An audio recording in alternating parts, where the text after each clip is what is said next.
And now this is it.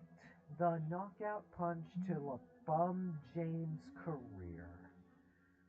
Now, most of y'all watching this won't even get past this part before you already turn to the comments, dislike the video, and walk away. Now, I really don't care, but if you do watch the video, I hope this convinces you, because honestly, if this doesn't convince you, you're too far gone already, it seems. But if this does convince you, welcome back to the light, and let's try to make this world a better place by saving it from LeBronism. Save the NBA from the fake king that is LeBum James. And now, without further ado, let's get into Scap Attack's video.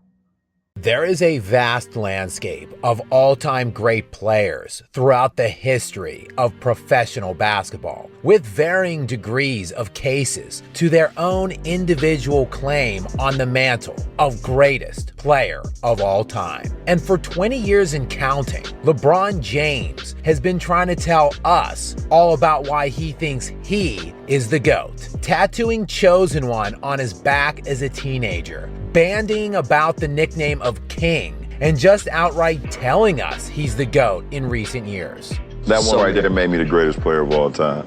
Throughout all of his embarrassing and unapologetic self-aggrandizing through the years has been his inner circle of sycophants, helping to carry on and push the brand of LeBron. An elite inner circle which contains high-powered sports agents and high-profile media personalities, if not full entities, and the NBA itself. As for whatever reason, the National Basketball Association and its media has coddled, protected, and advanced the interests and legacy of the self-proclaimed king from almost the very beginning, misreporting and in many instances just outright hiding stories of collusion, league rules violations, obvious failures on the court, and repeated connections to steroids. The story of LeBron James is one that has been authored by a petulant child from Akron and parroted by multi-billion-dollar organizations. These are the LeBron rules.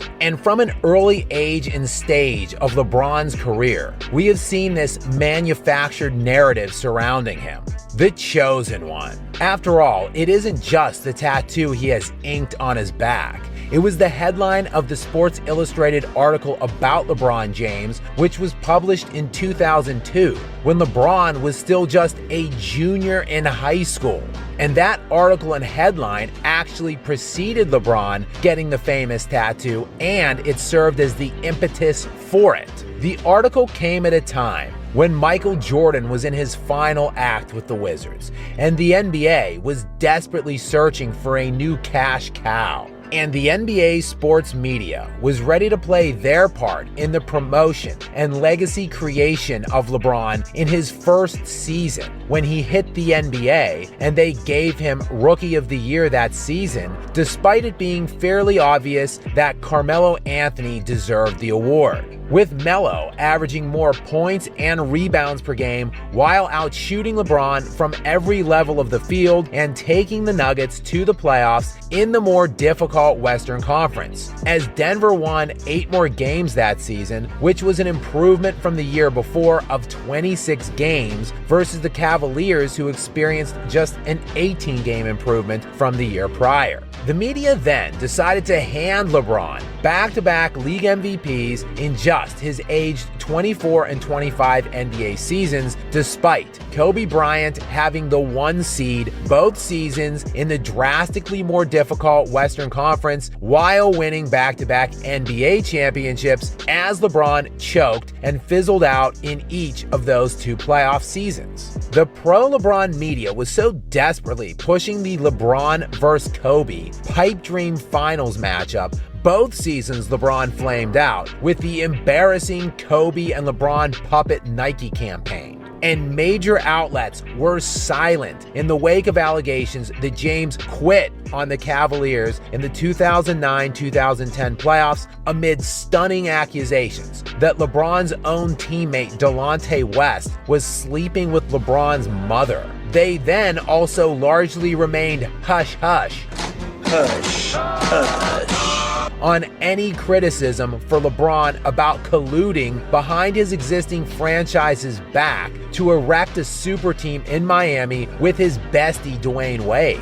Not only was the preeminent sports broadcasting superpower ESPN startlingly silent about the grotesque and potentially league-destroying move, they championed it by airing The Decision, a 75-minute epic cringe fest hosted by Jim Gray on their airwaves. And less than 1 year later from The Decision, LeBron was, again, barfing all over himself on the biggest stage, crapping his pants in the NBA Finals with a 2-1 lead against the drastically undermanned Dallas Mavericks, a team with one All-Star compared to the LeBron Bosh Wade super team. James was the 5th leading scorer for that series and 3rd leading scorer on his own team. But the following season, in 2011-2012, LeBron was rewarded by the fanboy media. So thank you, LeBron James, for what you bring to our league. Desperately trying to inflate his legacy. The guy can't win any championships, so let's go ahead and hand him his 3rd league MVP in 4 years at just the age of 27. The super team Miami Heat that preseason were plus 225, making them overwhelming title favorites. But the Heat that season had just the 4th best record in the NBA and 2nd best record in their own Eastern Conference. They didn't even win the 1 seed in their own conference, despite the lofty preseason expectations and a stacked super team. But let's just go ahead and give him the league MVP that year. And when LeBron decided to jump back to Cleveland after a humiliating defeat at the hands of the San Antonio Spurs, James was never criticized. He went from taking his talents to South Beach 4 years earlier. In this fall, I'm going to take my talents to South Beach. To returning home. Never discussed was the fact James delivered just 2 titles out of 4 years following his humiliating declaration they would win 8 titles with him there. Not 5, not 6, not 7. LeBron's time in Miami should be viewed in no other light than as an unmitigated failure. Instead, it is used as a legacy-building cornerstone for LeBron James. And when he tucked his tail between his legs and crawled out of town for the 2nd time in his career, well, that wasn't talked about either. The narrative just became LeBron going home to take care of unfinished business instead of what it really was. James joining an ascending all-star level talent in Kyrie Irving while having the Cavaliers leverage the number 1 overall pick in the NBA draft that season to acquire a 2nd-team All-NBA player in Kevin Love coming off of a historical individual season. But the NBA's media, and primarily ESPN, cannot possibly risk upsetting their delicate golden boy LeBron James, as the NBA represents a major segment of ESPN's broadcasting rights. So much so that ESPN pays the NBA $1.4 billion annually through the 2024-2025 season, at which point there are rumors that the NBA will be seeking to triple that amount. As a result, LeBron James and his inner circle hype dogs have an undeniable influence on the narratives being produced and promoted on that network. Former ESPN host Michelle Beadle recently went on record about the fact LeBron messaged her directly and tried to get her fired. I made fun of The Decision and I got a DM. It was like, why are you so mean to me on television? And I just sort of laughed it off. I didn't even think about it, right? Of course I took it personally. It was personal. Like, you wanted to be fired and tried to do that. She also indicated that according to her sources and others within the industry, this kind of thing is common practice. But then I found out after the fact, like when all this sort of came out, I would get messages or I would get like texts or video from people being like exact same, like that kind of was happening to them too. Like, he was super petty and he would try to have some sort of an effect.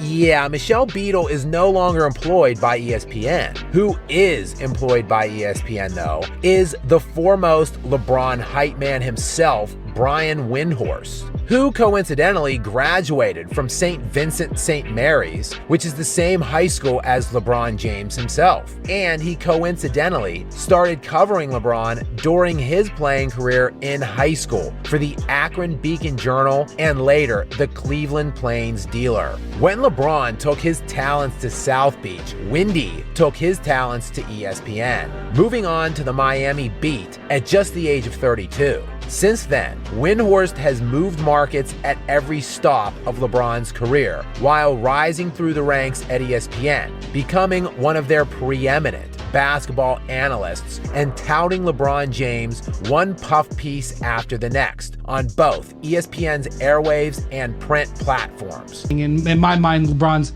an absolutely brilliant passer, maybe the best ever. LeBron's had as great of an impact off the court as just about any player in all of professional sports. I could argue that the comeback that LeBron led in the 2016 finals from 3-1 down is arguably one of the greatest performances in the history of the playoffs. All the while, ESPN, amid a slew of firings in recent years, continues to employ various other high-profile LeBron jock sniffers, such as Kendrick Perkins, who is routinely critical of virtually every NBA player except LeBron James, offering one impassioned defense of his legacy after the next. And that is in between other terrible takes and race-baiting narratives like Nikola Jokic didn't deserve the MVP and was only in consideration somehow because of his skin color. It's only 3 guys that won the MVP that wasn't top 10 in scoring. Steve Nash, Jokic, and Dirk Nowitzki. Now, what do those guys have in common? I'll let it sit there and marinate. You think about it. What? But let's lay off of any criticisms of LeBron, shall we? This is not tennis where rings and championships define your legacy. How about the individual accolades? Because you could be on a team that just don't have the pieces and you could be doing more than your part, which LeBron James has been doing his entire career. And the media has done their absolute best to promote and advance the fake legend of LeBron with various media shills at other high-ranking sports networks aside from ESPN, as Nick Wright, leading LeBron propagandist at just the age of 38, has rapidly advanced through the industry to become one of the leading voices of Fox Sports Network.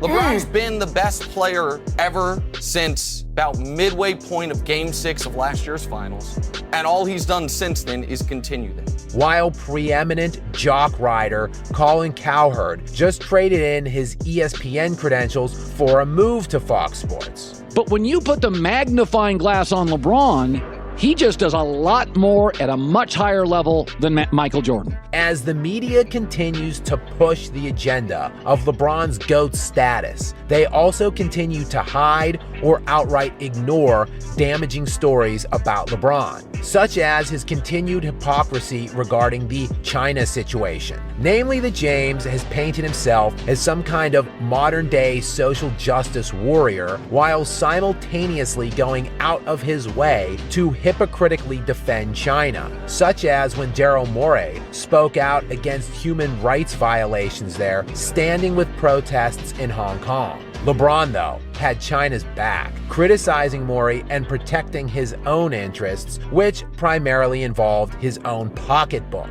I don't want to get into a word or sentence feud with Daryl Morey. Today, Junior! But I believe he wasn't educated on the situation at hand, and so many people could have been harmed, not only financially, but physically, emotionally, spiritually. Spiritually, ecumenically. When you say things or do things, if you're doing it, and you know the people that can be affected by it, and the families and the individuals and everyone that can be affected by it. Show me the money! James has also amassed inarguably the most impressive career in NBA history in terms of durability and longevity, which is the source of another potentially criminally underreported story flying around the self-proclaimed king. As former MMA fighter and self-professed doper Chael Sonnen recently accused LeBron of not only using performance enhancers, but claims he also knows exactly what LeBron is using.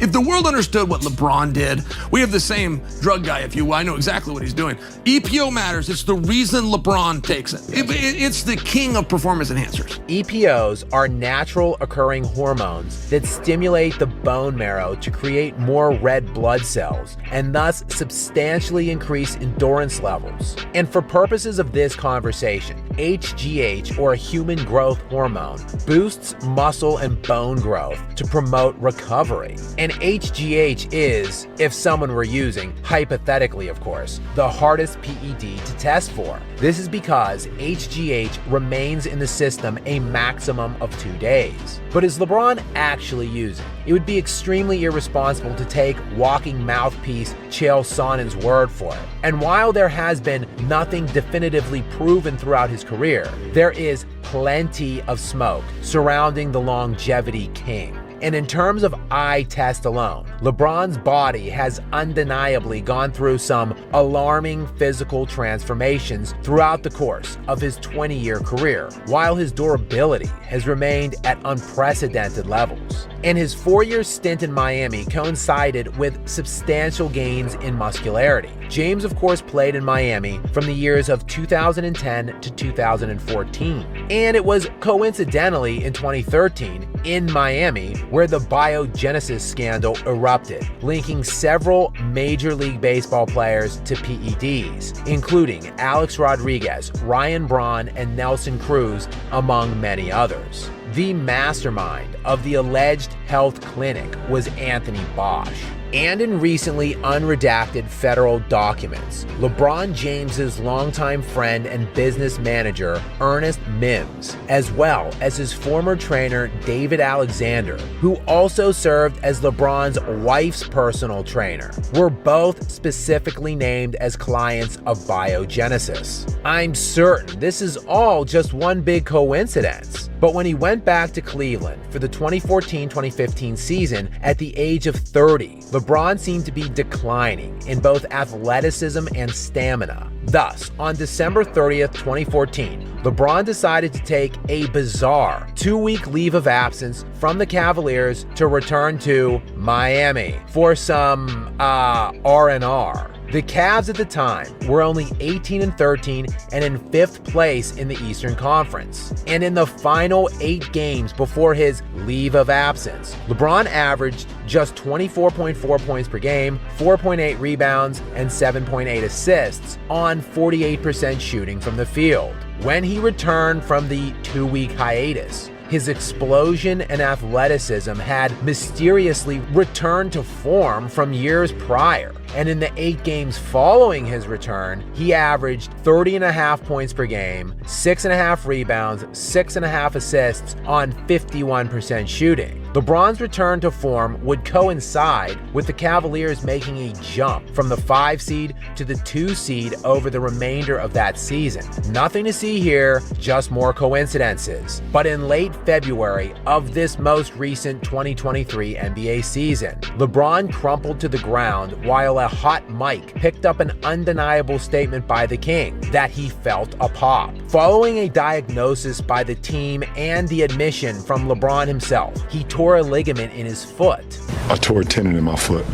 Various reports indicated that the injury could potentially be season-ending, or perhaps James would be able to return to the team if they went deep enough into the playoffs. Yet miraculously, LeBron would return earlier from the injury than any of the doctors anticipated, because, according to LeBron himself, he was healing faster than any of the doctors had ever seen. When did you get a sense of you would have a plan to get you back faster than what the normal?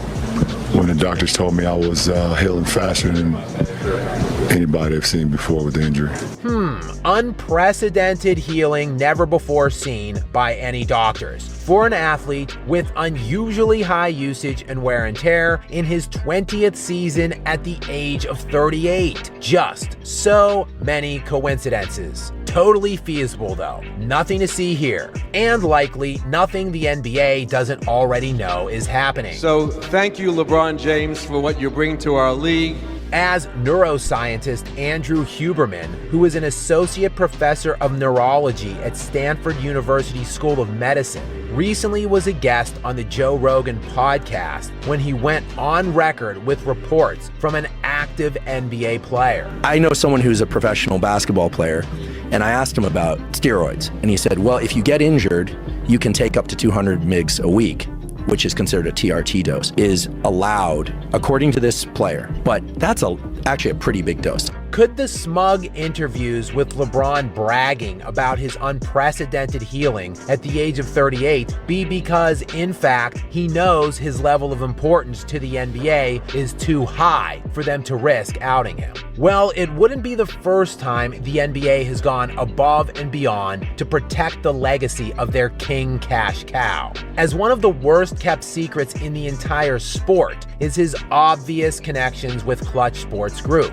which was found by sports agent, CEO, and longtime LeBron confidant Rich Paul, who met James while selling jerseys out of his car in 2002 when James was still in high school at the time. You know, that guy.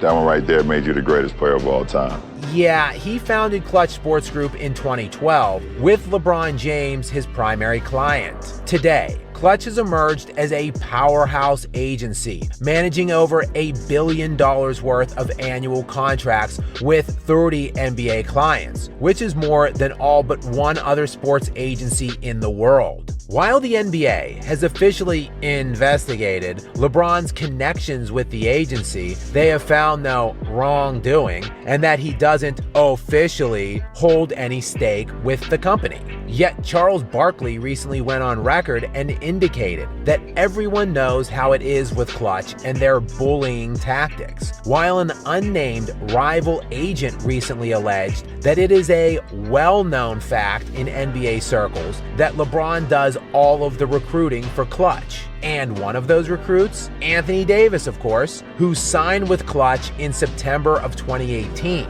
And less than 5 months later, in January of 2019, Davis would inform the Pelicans that he wanted to trade through his agent, Rich Paul, a violation of NBA rules, since he was still under contract for an entire year. Further, Rich Paul made it clear that Davis would not accept a trade to any other team except for the Lakers, which of course was LeBron's team. Anthony Davis, a top 5 player in the NBA at the time, had plenty of other suitors, but New Orleans had no choice but to trade Davis to LeBron. And the NBA gladly consummated this trade between New Orleans and Los Angeles. Does anyone recall a suspiciously vetoed trade between New Orleans and Los Angeles in 2011 that would have paired prime Chris Paul with Kobe Bryant? Probably had something to do with desperately trying to get LeBron some championships, as he still had 0 at that time in his career. He, of course, would go on to win his first career title that very season, only after the NBA killed the Chris Paul to LA trade for Kobe, which would have paired Bryant and CP3, 2 top 5 MVP finishers that season, and both were named first-team All-NBA that year. The NBA blocked and vetoed that trade for basketball reasons, despite LeBron having a bona fide super team in Miami at the time. And nothing to see here with that Anthony Davis to LA trade. LeBron's agent and best friend forcing a franchise that had Anthony Davis under contract to trade him to LeBron's team. And that very season, the Lakers behind Anthony Davis would go on to win the NBA championship. Davis led those playoffs in points scored, win shares, and was largely viewed as the best defender in that postseason. You can make a viable case. He was the Lakers' best player on that title run that resulted in LeBron's 4th title. And that, of course, resulted in LeBron wanting his damn respect. And I want my damn respect too. And of course, for his media flunkies to ratchet up more fake GOAT commentary. So how exactly does a career loser who has been in the NBA for 2 full decades and counting now, winning only 4 championships, despite unprecedented luck, team hopping, and roster stacking, managed to weasel his way into not simply Mount Rushmore conversations, but GOAT debates? Well, it has certainly not been easy. And as the saying goes, it takes a village to raise a child. It has taken a massive collaboration between multi-billion-dollar organizations to collude, conceal, and lie LeBron's way to the top. And heavy is the head that wears a crown.